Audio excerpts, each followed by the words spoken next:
Yung mga nagtatanong sa akin, chemo po chemo days ko.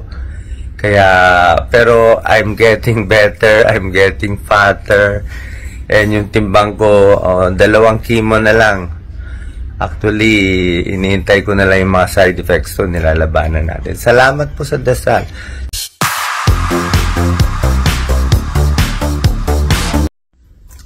Good morning po sa lahat. Pasensya na, nagising ko kayo ng maaga ha. Kasi po, ang tulog ko dito laging maaga tulog, maaga gising every 3 o'clock Tapos naisip ko lang kasi meron akong magandang tips ituturo ko po sa inyo. Makakalimutan ko na ito mamaya.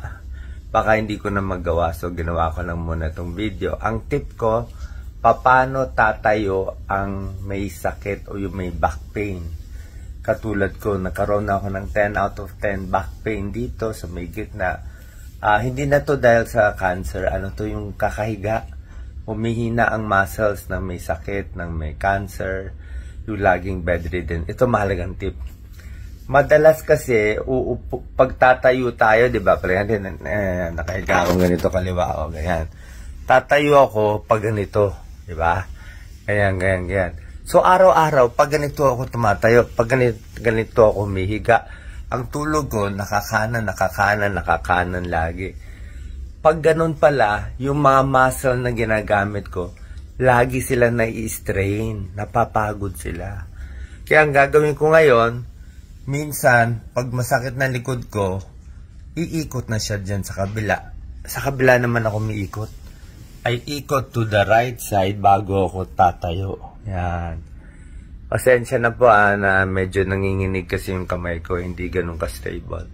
So, ganun po. Ibig sabihin, wag laging kaliwa ang higa, minsan kanan naman, para hindi mapagod yung muscle.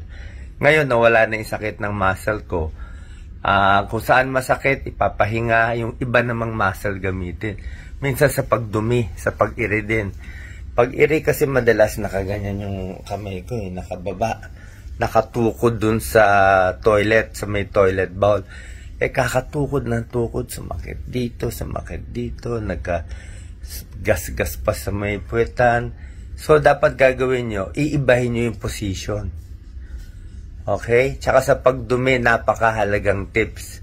Sa anal fissure, yung masakit, yung mga sakit ko, mga 10 out of 10 pain, dapat lang po, relax lang. Huwag ipitin ng dumi, relax lang. Mental, i-relax yung pagdumi, i-relax yung pagbuka ng puwet para paglabas, hindi sobra-sobra sakit. Masakit pa rin, pero magiging mas masakit pag inipit at inipit nyo yung dumi.